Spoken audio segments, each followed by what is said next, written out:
जय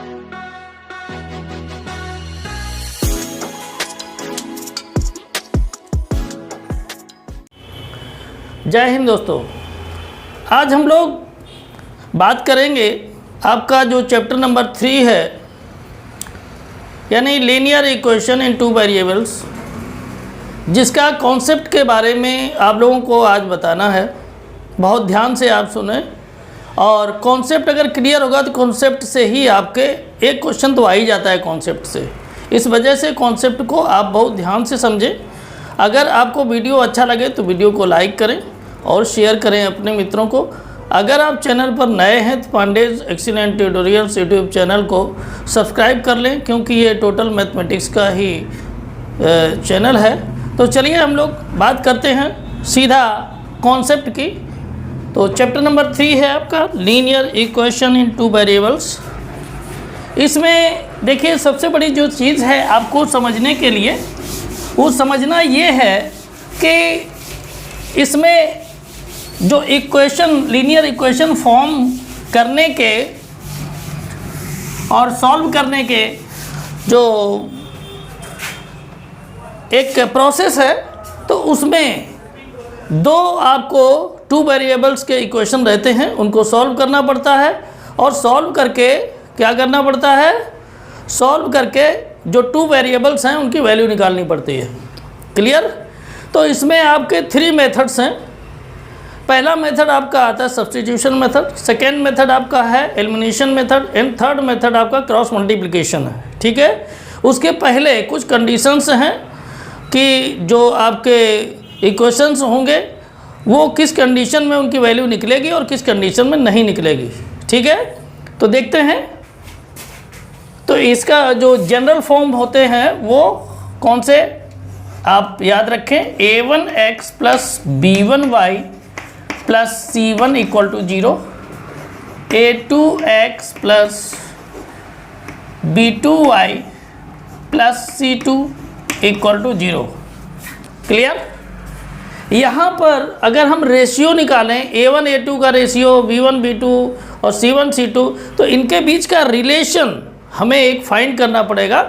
रिलेशन किस कंडीशन में मिलेगा? अगर आपका देखिए फर्स्ट केस में रिलेशन किस तरह का आपको मिल सकता है? ऐसे मिल सकता है कि a1 अपॉन a2 का जो रेशियो आपका आ रहा है वो b1 अपॉन b2 के रेशियो से हो सकता है ना मिले, ना मैच करे, ना इक्वल हो, है ना। अगर ये दो a1 a2 का और b1 b2 का रेशियो इक्वल नहीं है तो यहाँ लगा देंगे नॉट इक्वल टू, इसको कट कर देंगे। इसका मतलब होता है नॉट इक्वल टू। अगर इस तरीके की कोई कंडीशन बनती है तो उसके लिए आप करेंगे क्या ऐसी कंडीशन में? तो इसका मतलब है आप समझेंगे, इसका मतलब आप क्या समझेंगे कि टू लाइंस, जो दो लाइन हैं, आर, पहली कंडीशन इसका यूनिक सॉल्यूशन होगा। क्या होगा? Unique solution. ध्यान रखें, यूनिक सॉल्यूशन होगा। यूनिक सॉल्यूशन का मतलब क्या होता है कि आप टू वेरिएबल्स की जो वैल्यू है उसको आप निकाल सकते हैं। ठीक है? टू वेरिएबल्स की जो वैल्यू है उसको आप कैलकुलेट कर सकते हैं। दूसरी और कंडीशन क्या होती है? ये इंटरसेक्टिंग लाइंस होती हैं। मतलब अगर इनके बीच में आप ग्राफ ड्रा करें तो क्या हो जाएगा? ये एक दूसरे को लाइंस जो हैं काट देंगी। क्या करेंगी? काट देंगी। इसी को इंटरसेक्टिंग लाइंस कहते हैं। ठीक है? दूसरी चीज़ एक ये है कि ऐसी कंडीशन में एक और कंडीशन आती है, कंसिस्टेंट पेयर ऑफ इक्वेशन होते हैं। Consistent pair of equation. ठीक है? कंसिस्टेंट का मतलब होता है डिपेंडेंट। ठीक है? तो आप ध्यान रखें, इस पर भी आपका MCQ टाइप क्वेश्चन बन जाता है। इस वजह से बहुत ध्यान से कॉन्सेप्ट को आपको समझना है। ठीक है? तो एक कंडीशन तो ये बनी। सेकेंड कंडीशन क्या बनती है? सेकेंड कंडीशन को देख लें।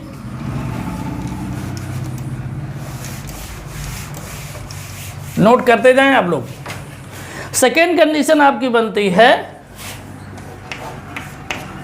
कि A1 A2 B1 B2 C1 C2 तीनों के रेशियो इक्वल हों। मतलब जितना A1 अपॉन A2 का रेशियो की वैल्यू हो उतना ही B1 अपॉन B2 की वैल्यू हो, उतना ही C1 अपॉन C2 की वैल्यू हो, यानी तीनों के तीनों रेशियो की वैल्यू इक्वल आ जाए।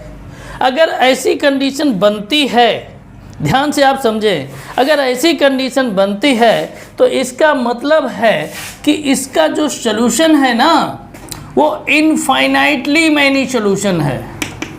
इनफाइनाइटली मैनी सॉल्यूशन मतलब बहुत सारे सॉल्यूशंस हैं, अनकाउंटेबल। ठीक है।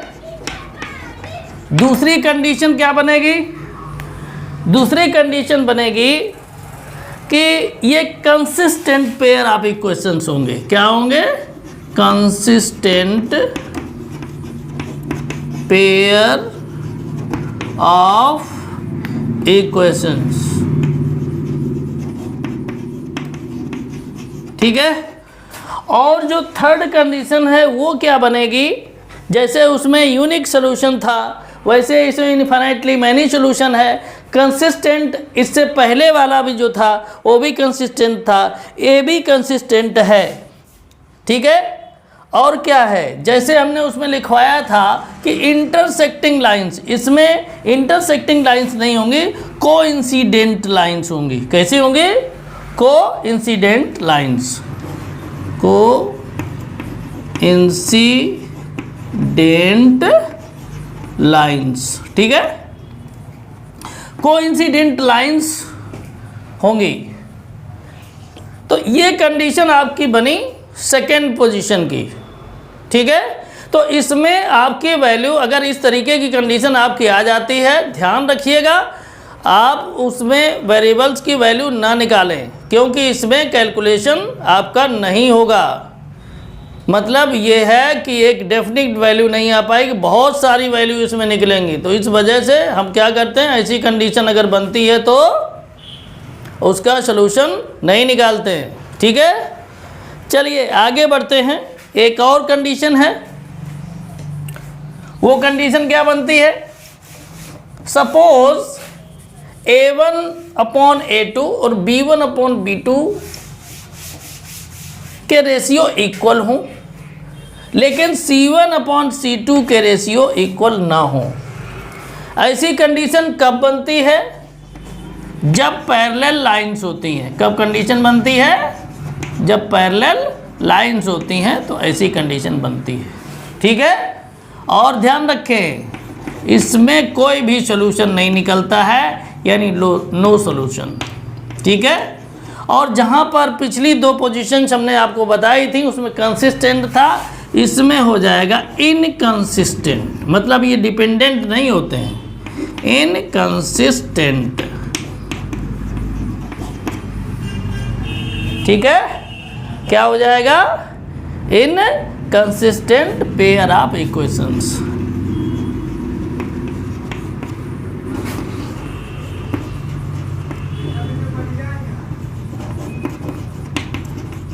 ठीक है। तो बहुत ध्यान से आप इसको याद रखेंगे। आपका एक ही पोजीशन में वैल्यूज आप निकालेंगे वेरिएबल्स के। कौन सी पोजीशन? पहली वाली पोजीशन, यानी यूनिक पोजीशन जो है। ठीक है। और बाकी जो ये दो पोजीशंस हैं इनमें आप नहीं निकालें, बस चेक करके यहीं पर छोड़ दें। ठीक है। तो चलिए एक क्वेश्चन अच्छा सा लेते हैं और उसमें हम आपको दोनों तरफ से सॉल्व करके बताते हैं। मतलब ये है कि सब्स्टिट्यूशन मेथड से भी और एलिमिनेशन मेथड से भी। तो चलिए क्वेश्चन को देखते हैं। क्वेश्चन है 0.4x minus 1.5y equal to 6.5। Second equation है 0.3x plus 0.2y equal to 0.9। पहली कंडीशन आप इसमें ये देखें, ये जो डेसिमल आ जाता है इसमें आप लोगों को होती है प्रॉब्लम, ठीक है। तो प्रॉब्लम से निपटने के लिए आपको एक काम करना है इसमें कि दोनों ही जो आपके इक्वेशंस हैं उनमें बोथ साइड्स 10 से मल्टीप्लाई कर दीजिए। कितने से? 10 से मल्टीप्लाई कर दीजिए, ठीक है। कर दीजिए, क्या दिक्कत है? इसमें भी 10 से कर दीजिए और इसमें भी 10 से कर दीजिए। तो देखिए क्या आ जाएगा, ये आ जाएगा 4x minus 15y equal to 65 और यहाँ आएगा 3x plus 2y equal to 9, ठीक है। ये आपका हो जाएगा इक्वेशन नंबर फर्स्ट और ये हो जाएगा सेकेंड। क्लियर? यहाँ पर आपको हम बता दें कि यहाँ पर हम सॉल्व करेंगे सब्स्टिट्यूशन मेथड से, सब्स्टिट्यूशन मेथड यूज करके हम सॉल्व करेंगे। क्लियर? तो देखिए यहाँ पर करना क्या होता है सब्स्टिट्यूशन मेथड में, सबसे पहले आप एक इक्वेशन को ले लीजिए, जो ये इक्वेशन है, एक इक्वेशन को ले करके और x या y की वैल्यू, x की वैल्यू निकालेंगे तो y के फॉर्म में निकलेगी, y की वैल्यू निकालेंगे तो x के फॉर्म में निकलेगी। निकाल लेंगे और निकालने के बाद में उसको इक्वेशन नंबर जिसको लेकर के आप x और y की वैल्यू निकाली है उसके अलावा जो इक्वेशन है उसमें आप रख देंगे, ठीक है। और रखने के बाद में आपका एक जो वैल्यू है वो निकल जाएगी, x या y एक वेरिएबल की वैल्यू निकल जाएगी। निकलने के बाद उस वैल्यू को आप ये जो आपने किसी भी इक्वेशन में आप वैल्यू रख देंगे उसको, तो दूसरे वेरिएबल की निकल जाएगी। देखिए हम निकाल के आपको बताते हैं। सबसे पहले ले लेंगे equation number first, from equation number first. देखिए फर्स्ट इक्वेशन क्या है, ये है 4x minus 15y equal to 65। Clear? तो ये हो जाएगा 15y equal to 65 minus 4x। ये वाला यहाँ 4x प्लस का था, दूसरी साइड में गया तो माइनस का हो गया। अब देखिए माइनस का ही 15y है, तो इसके लिए आप एक काम करें कि माइनस का मल्टीप्लाई दोनों में कर दें, यानी बोथ साइड्स माइनस का मल्टीप्लाई कर देंगे तो यहाँ माइनस माइनस प्लस हो जाएगा 15y इक्वल टू, और ये माइनस का है तो प्लस का हो जाएगा, इधर कर लेते हैं इसको, और ये प्लस का है तो माइनस का हो जाएगा, इसको इधर कर लेते हैं, ठीक है। हो गया। अब देखिए क्या करेंगे, ये हो जाएगा y equal to 4x minus 65 upon 15। ये हो जाएगा, कंसीडर कर लीजिए इक्वेशन नंबर 3। क्लियर? यहाँ तक कोई दिक्कत नहीं? चलिए देखते हैं आगे क्वेश्चन को।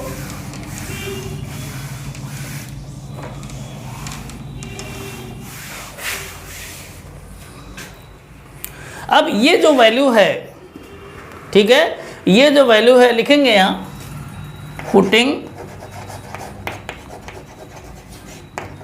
y equal to 4x minus 65 upon 15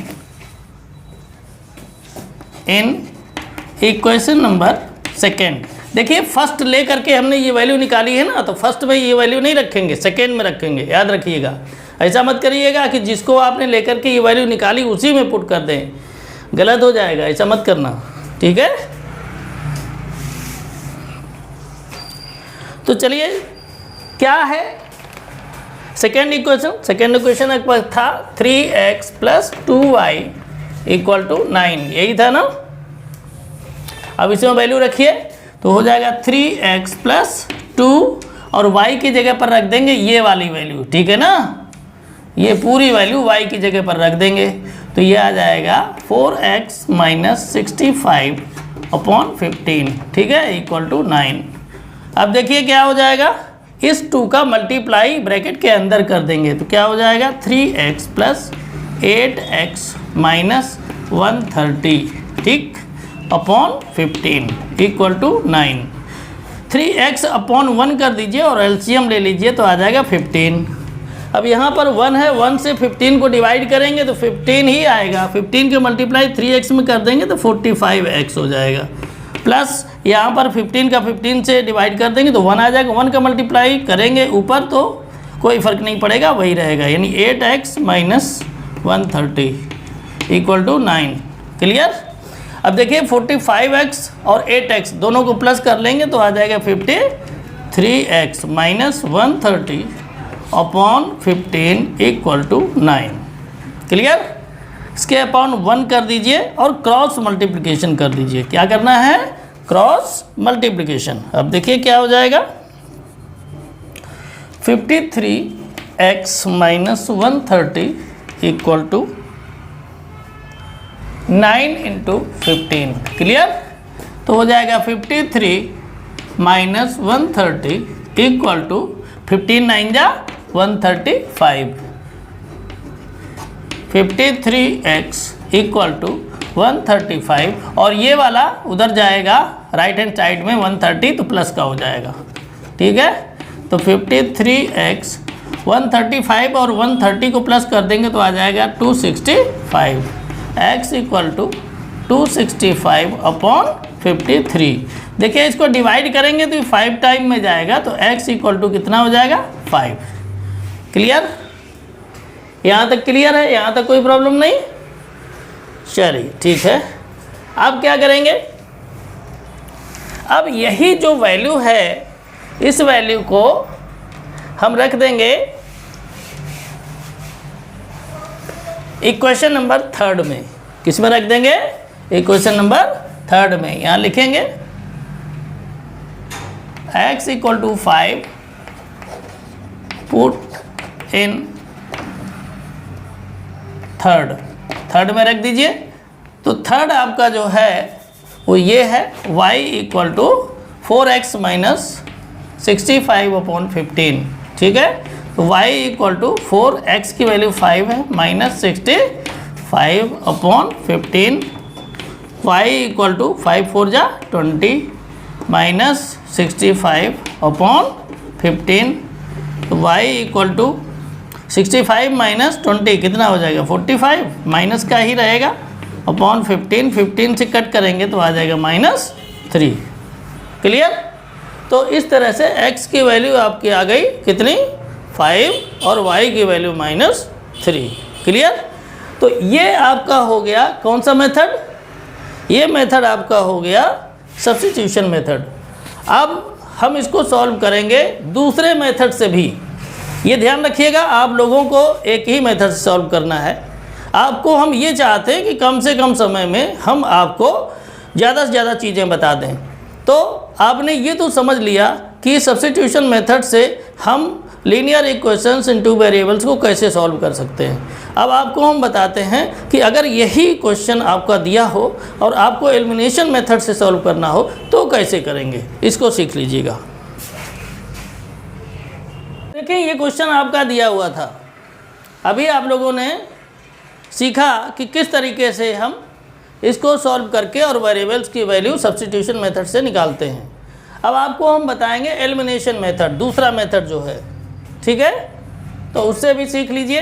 तो शुरुआत में जो हमने किया था 10 से मल्टीप्लाई किया था वो तो आपको करना ही पड़ेगा, क्योंकि उसको तो हमने अरेंज करने के लिए किया था। तो वो आपको 10 से मल्टीप्लाई तो करना ही होगा। उसके बाद में सॉल्व करेंगे, चाहे उसको आप एलिमिनेशन मेथड से सॉल्व करें या आप सब्स्टिट्यूशन मेथड से, ये चीज़ आपको करनी पड़ेगी। तो मल्टीप्लाई करने के बाद रिजल्ट क्या इसका आएगा? 4x minus 15y equal to 65 और 3x plus 2y equal to 9। Clear.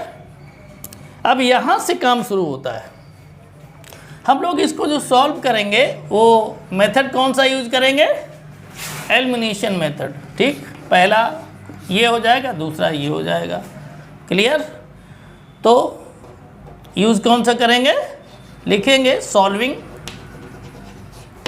Bye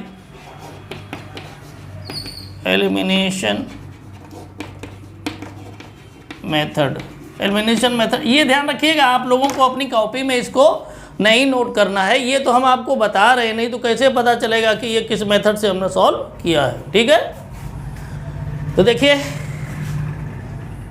इसको यहाँ पर नोट कर लेंगे।